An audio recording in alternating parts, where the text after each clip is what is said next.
duda que sí. Bueno, Cachorro, decía secretario general de la Asociación Trabajadores del Estado y secretario adjunto de la CTA Autónoma Nacional, y también había comentado tu pasaje, como yo tomo aquellos dichos de Martí, que conocimos el monstruo porque vivimos en sus entrañas. Bueno, muchísimas gracias, Néstor, y de nuevo les vuelvo a pedir disculpas a ustedes y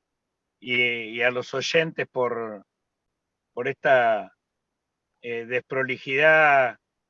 que me encuentra viajando en el momento de esta charla. Me hubiera gustado que fuera diferente y estar acompañándote ahí, Néstor, haciendo esta charla desde la sede de nuestra CTA autónoma y bueno, esta convocatoria de la FENAT, de la Federación Nacional Territorial, es muy importante y la verdad que me hubiera gustado mucho estar allí compartiendo también, estrenando el cuadro que preside el salón principal de nuestra central, que es Alberto Piccinini, también un compañero que fue un líder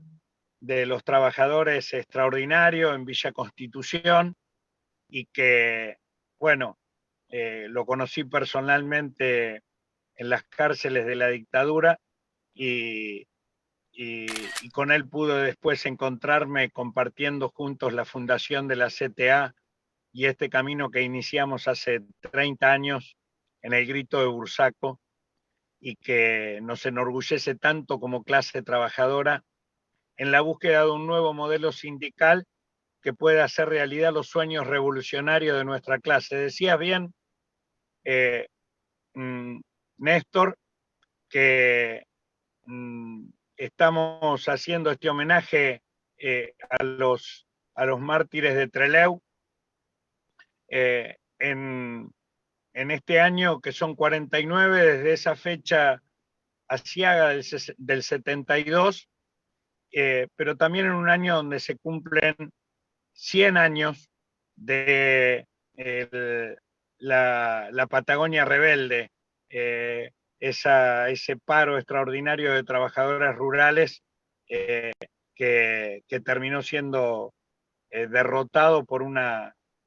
matanza que vos ya describiste. Pero a veces de estos hechos luctuosos, de estos hechos trágicos,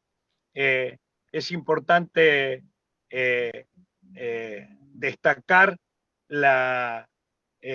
cómo impactan en el conjunto de la sociedad, en qué parte son capaces de paralizar a la sociedad y desorganizarla, o de motivarla con el ejemplo de los valientes que son capaces hasta de ofrendar su vida,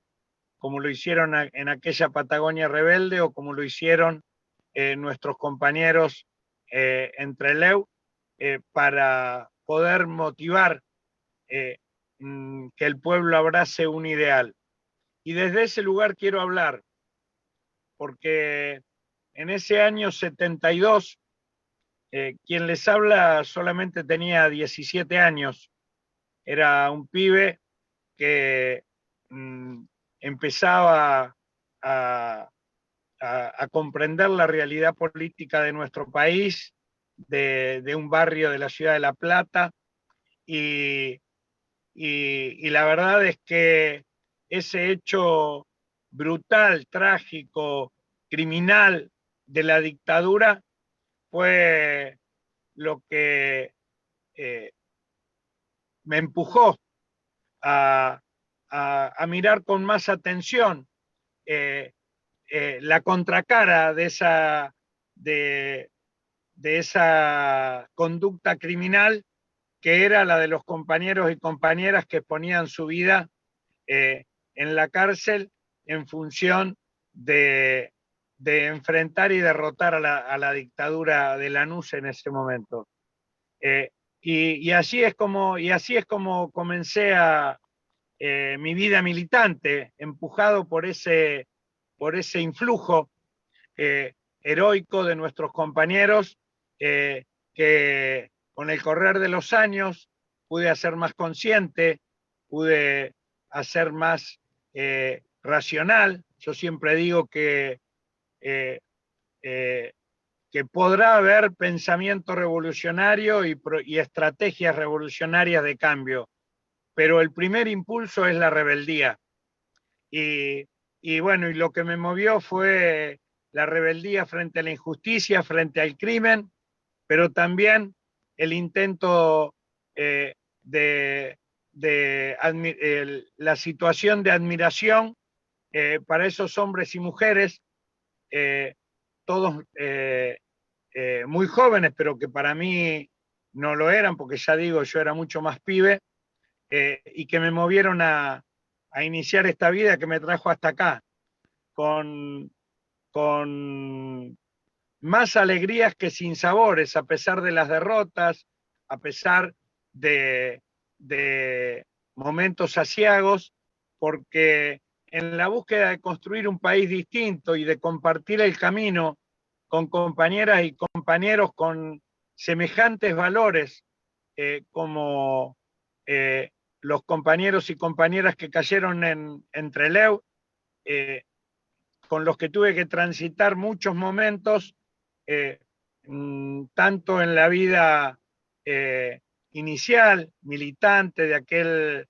aquellos años de emergencia, de rebeldía y de participación juvenil de los años 70, que permitieron el lucha y vuelve, hacer realidad el lucha y vuelve, y recuperar el gobierno, luego de 18 años de proscripción. Uno se incorporaba a la militancia con una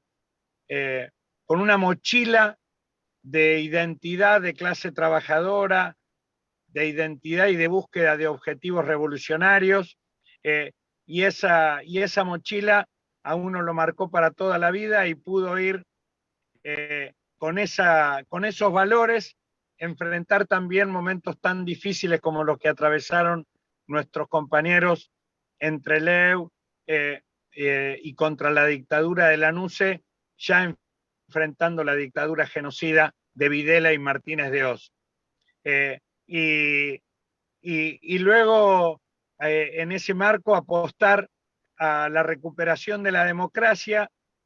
que bueno, ya lleva 40 años. Estamos muy felices de seguir siendo parte de esta identidad constructora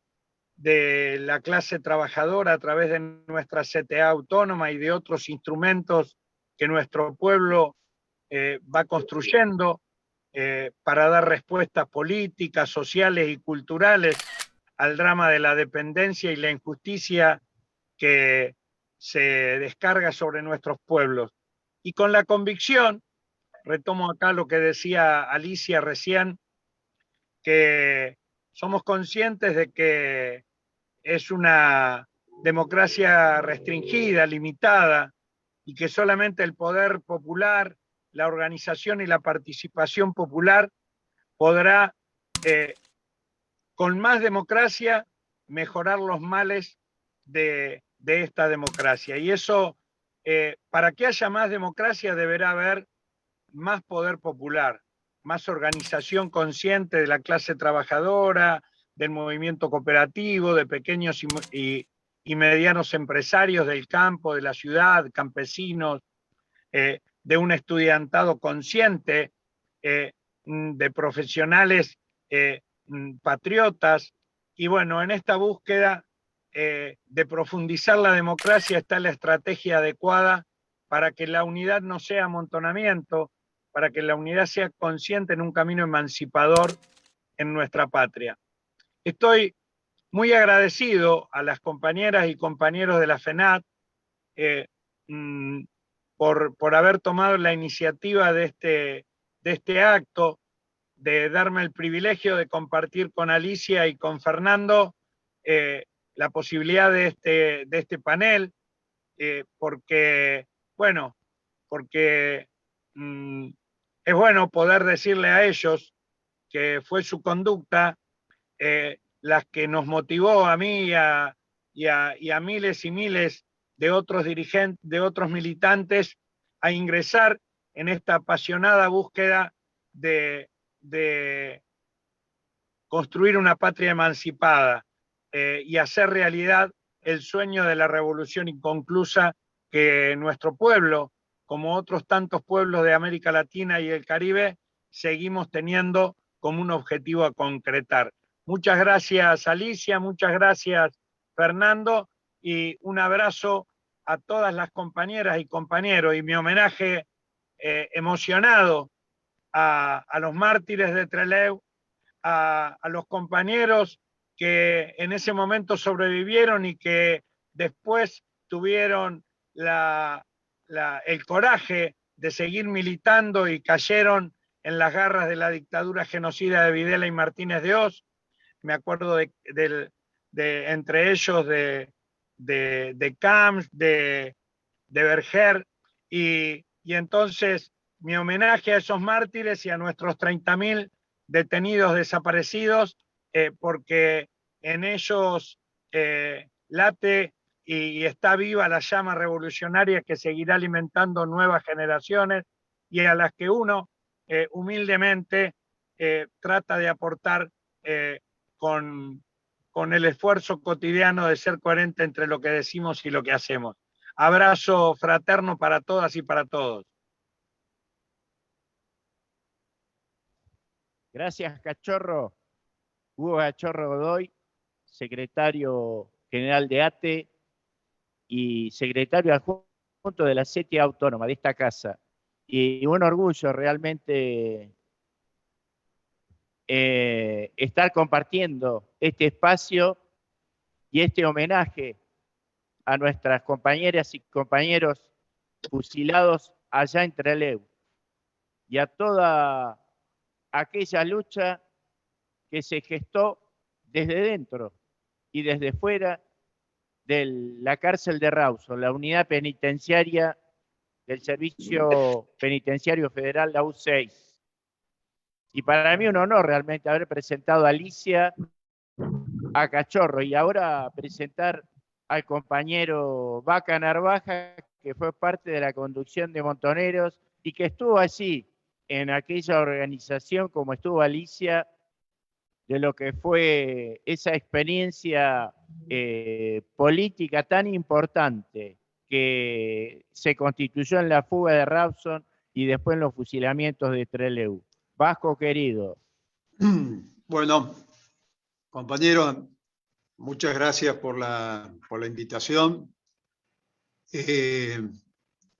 Vamos a hacer algo como solía hacer el Gringo Mena, que siempre tenía la parte de la mística de la alegría, de los chistes. Si el Cachorro está ahí arriba de un auto, porque debe estar organizando el sindicato de Uber seguramente. Siempre está haciendo más de una actividad.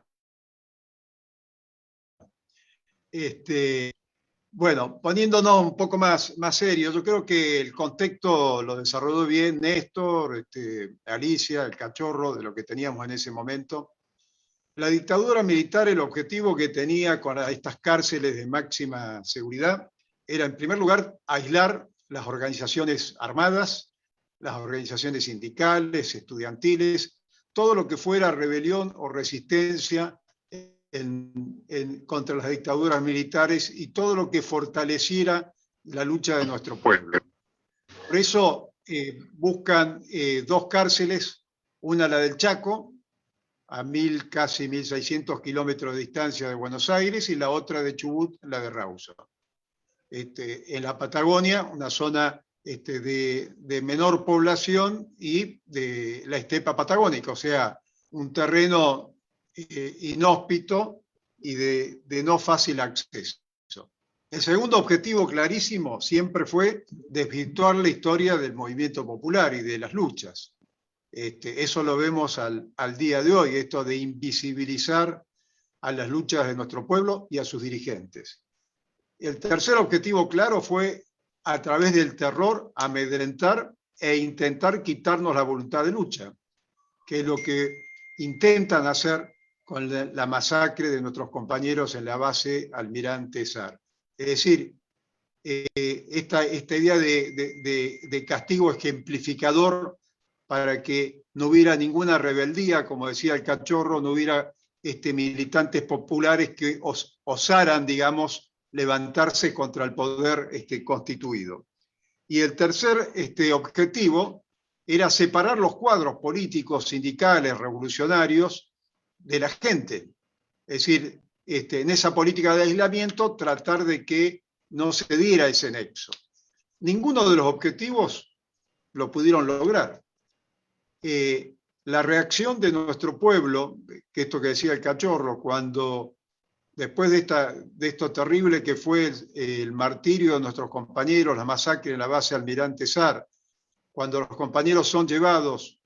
o entregados a sus familiares o velados en distintas provincias, fue tal cual decía recién el Cachorro, fue exactamente el efecto inverso. Nosotros nos asombrábamos de la representatividad de estos compañeros. Realmente significó una movilización de nuestro pueblo impresionante y una participación de las nuevas generaciones, de los jóvenes, en todas las estructuras políticas, sociales, sindicales y en las organizaciones armadas de resistencia en ese momento. Fue realmente un fenómeno que conmocionó la estructura política y social de nuestro pueblo y se volcó masivamente a la militancia, y eso se vio en las coyunturas posteriores, como la del 25 de mayo de 1973, en la liberación de nuestros presos, de todos los presos que habían quedado en la cárcel. Si ustedes recuerdan, en esas jornadas de ese 25 de mayo, cuando fuimos a liberar los presos en Devoto, lo que fue esa marcha, esa movilización de todos nosotros para ir a abrir las puertas de la cárcel. En este sentido, creo que lo de Rawson y lo de Trelew nos dejan como legado histórico, en primer lugar, el concepto de unidad en términos estratégicos, esto que decía Alicia, lo que a lo mejor no podíamos hacer en su momento por la clandestinidad, afuera en el país, en la militancia diaria, en la resistencia diaria, en la cárcel se pudo dar el tiempo necesario y la convivencia necesaria entre todas las organizaciones. Y se pudo debatir políticamente en profundidad. Ustedes imagínense, digo, hoy tenemos una coyuntura electoral. Bueno, en este momento nosotros, ¿qué estábamos discutiendo? Estábamos discutiendo el concepto de los movimientos nacionales, del peronismo, el concepto de la ideología, la relación entre la ideología y la política. Estábamos debatiendo, si ustedes recuerdan, los más viejos, entre la polémica entre el RP, el Ejército Revolucionario del Pueblo, y la FARC sobre el tema del marxismo, leninismo, la identidad política y la ideología en los objetivos, con documentos de una profundidad realmente impresionante. Estábamos discutiendo los compañeros del peronismo entre la coyuntura electoral que avecinaba y la guerra popular e integral. Se sacó un documento que se denominó el Valido de Rawson, en el cual se hacía una caracterización del nacionalismo popular revolucionario, es decir, todos documentos políticos, ideológicos de una gran profundidad política. Se logró en ese proceso de unión una metodología que significaba ponerse de acuerdo en los puntos de acuerdo y profundizarlos, y ponerse de acuerdo en los puntos en desacuerdos, y dejar que en esos puntos que no había acuerdos, ingresar a la práctica concreta de la realidad concreta de cada una de nuestra militancia política. Con lo cual rompimos este concepto del sectarismo o el concepto del hegemonismo, y fuimos de alguna manera todos hacia la búsqueda de un proceso de unidad en profundidad. Yo diría que hubo como dos tiempos. Un tiempo de la unidad y del acuerdo de los compañeros que estábamos en la cárcel, que se aceleró y ese proceso de unidad se fortaleció, y los compañeros afuera que no pudieron tener esta práctica política y esta intensidad que teníamos nosotros. Era como que había dos tiempos. La unidad que teníamos entre Leu fue muy fuerte y la unidad todavía afuera estaba más o menos dando sus primeros pasos. Yo recuerdo que cuando yo caí en septiembre del 71, también vivimos un fenómeno distinto entre lo que era el interior y Buenos Aires. El interior tiene otros tiempos en nuestro país de lo que tiene Buenos Aires. Nosotros en Tucumán teníamos un acuerdo con los compañeros del ERP, con los compañeros de la FARC, con los Suturuncos, que era una organización peronista ahí en Tucumán que tenía como concepción la guerrilla rural, como estrategia política de la guerrilla rural. Estoy hablando de la década del 70, específicamente en el año 71, e intercambiábamos los servicios médicos, recursos económicos, porque era un bien escaso, la información, y cuando yo caigo en el 71 teníamos un plan de fuga de Villa Urquiza que participamos todas las organizaciones. Es decir, ya había acuerdos de participación entre las organizaciones. Es más, en Tucumán desarrollamos la primera acción conjunta que la firmamos con las Fuerzas Armadas Revolucionarias, con Julio Roquea, alias Lino, compañero nuestro de conducción, que era conducción de la FARC en ese momento, que fue el copamiento de una comisaría en Villa Mariano Moreno, que fue un fracaso militar. Pero fue un éxito político, porque ese proceso de unidad aceleró los acuerdos políticos en los compañeros en lo que era el punto más fuerte, que era la regional Buenos Aires. Es decir, llegamos a la cárcel en esa situación de prácticas políticas conjuntas, y lo que nos dio Rawson fue mayor profundidad política e ideológica en el debate y en los acuerdos. En ese sentido sí reivindicamos la cárcel como una escuela de cuadros realmente. Mezclamos los compañeros en una política de formación conjunta. Siempre recuerdo, no sé si está Celedonio Carrizo en el chat, después sería bueno que hable, la anécdota, lo que él sufría, porque a él le tocó el Roby Santucho como el moderador de su grupo de debate político, y lo que él sufría cuando el Roby le tomaba examen de lectura, sobre todo con el tema de algunos autores del marxismo, y él debía exponer ante el conjunto de los compañeros de distintas organizaciones. Bueno, esa formación y ese debate político me parece que fue algo que también permitió consolidar en unidad la acción. La fuga de Rawson es un hecho colectivo. Si no hubiese tenido esos 120 compañeros accionando en función de un objetivo, diría que es imposible su realización. Incluso había un debate político hacia afuera. Ese debate político hacia afuera era que los compañeros de las organizaciones nuestras hacia afuera veían como con mucha dificultad e imposibilidad de que se pudiera tomar, como se planteaba en ese momento, el penal de Rawson. Y había un debate en la construcción, en el concepto del aparato. Afuera los compañeros tenían una idea clásica de tomar el penal de afuera hacia adentro, o de realizar alguna acción política importante en donde se pudieran intercambiar prisioneros, canje de prisioneros.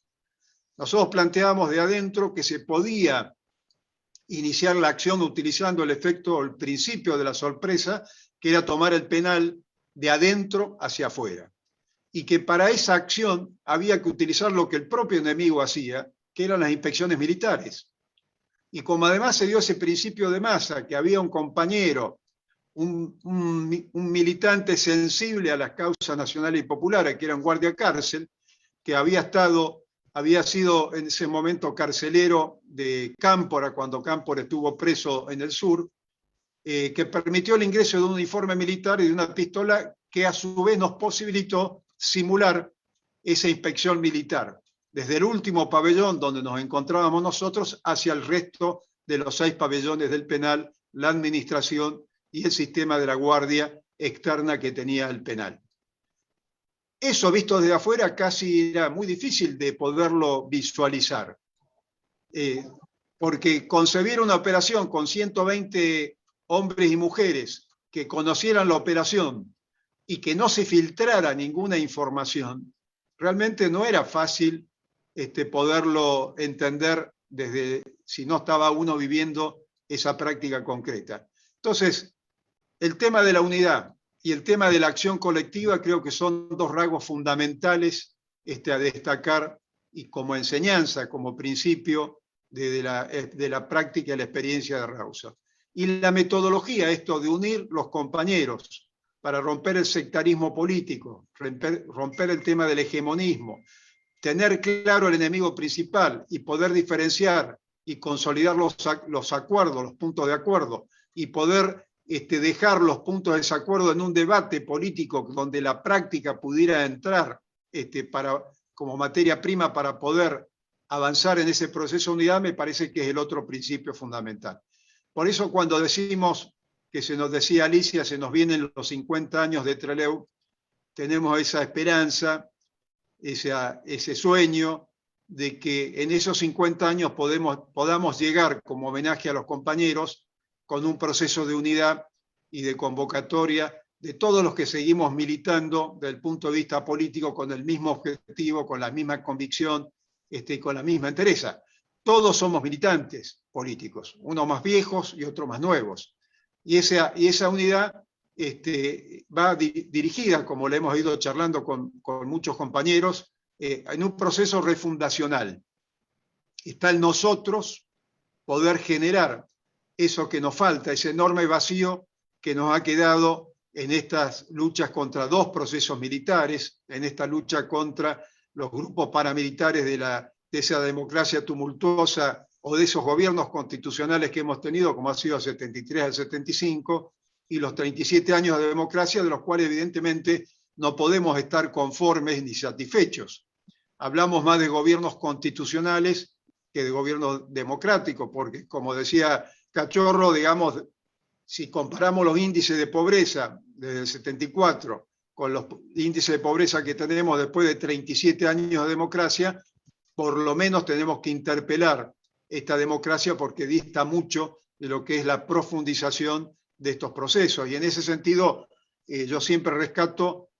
un documento que me parece esencial, que es el documento, todos recordarán, del FRENAPO en su momento, donde ponía el eje concreto en los temas centrales. La independencia de la dirigencia política y sindical del poder económico de las empresas, la necesidad de profundizar la democracia en la participación y en formas democráticas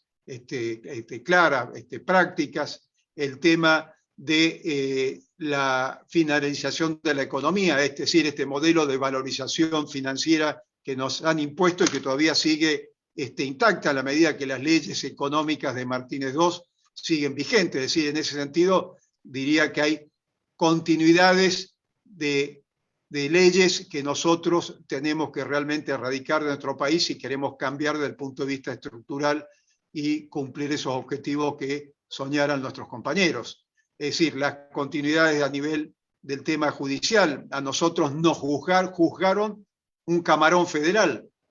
en la década del 70. Al CONINTES, la sublevación de ese plan de lucha de los ferroviarios en la época de Frondizi, lo juzgaron tribunales especiales militares. En la época del golpe del 55, de la Revolución Libertadora de Rojas y Aramburu, lo juzgaron tribunales especiales federales que se conformaron inicialmente para encarcelar a los dirigentes y los dirigentes políticos y gremiales de ese momento. Es decir, todos tribunales que son parientes de Comodoro PRI o Comodoro PRO, con el lawfare. Entonces, en ese sentido, hay una continuidad, igual que la continuidad a nivel del proceso de las leyes económicas que todavía siguen vigentes y permiten lo que están permitiendo en nuestro país. Entonces, esas continuidades son las que nosotros debemos romper. Y para eso el proceso de unidad es el único camino, porque somos absolutamente conscientes que a nadie le alcanza con lo que tiene para los objetivos de transformación que nos planteamos y por los cuales venimos peleando hace más de 50 años. Y en ese proceso de unidad es que tenemos que estar un poco conscientes y abiertos como estuvimos, o como estuvieron los compañeros nuestros que hoy estamos recordando los mártires de nuestros héroes de Trelew. Entonces, bueno, un poco esta es la reflexión que uno hace en estos 49 años de recuerdo y de vigencia de nuestros compañeros. Y me quedan dos cosas grabadas. Uno, la conferencia de prensa, esa que decía Néstor, que da Pedro Bonet, Mariano Pujadas y María Antonia Berger, que simboliza un poco el legado histórico, claramente. Incluso donde cada uno en esa conferencia cumple un rol. Si las integramos, nos da una visión profunda y completa de nuestra vigencia, de nuestras propuestas políticas y de nuestras convicciones. Y lo otro, la despedida que tenemos o que tienen los compañeros en el penal de Agustín Tosco, ¿no? Esa voz a capela que sale de la celda reivindicando y despidiendo a nuestros compañeros. Creo que esos dos hechos son lo suficientemente fuertes y conmocionantes, digamos, como legado histórico que nosotros tenemos para mantener nuestra militancia y nuestras convicciones. Así que bueno, compañeros, les agradezco enormemente esta posibilidad y convocarlos, como decía Alicia, para una convocatoria presencial a los 50 años de Trelew, y esperemos y hagamos todos los esfuerzos posibles para poder hacer en esos 50 años un grito de unidad como surgió en esta práctica de los compañeros. Muchas gracias.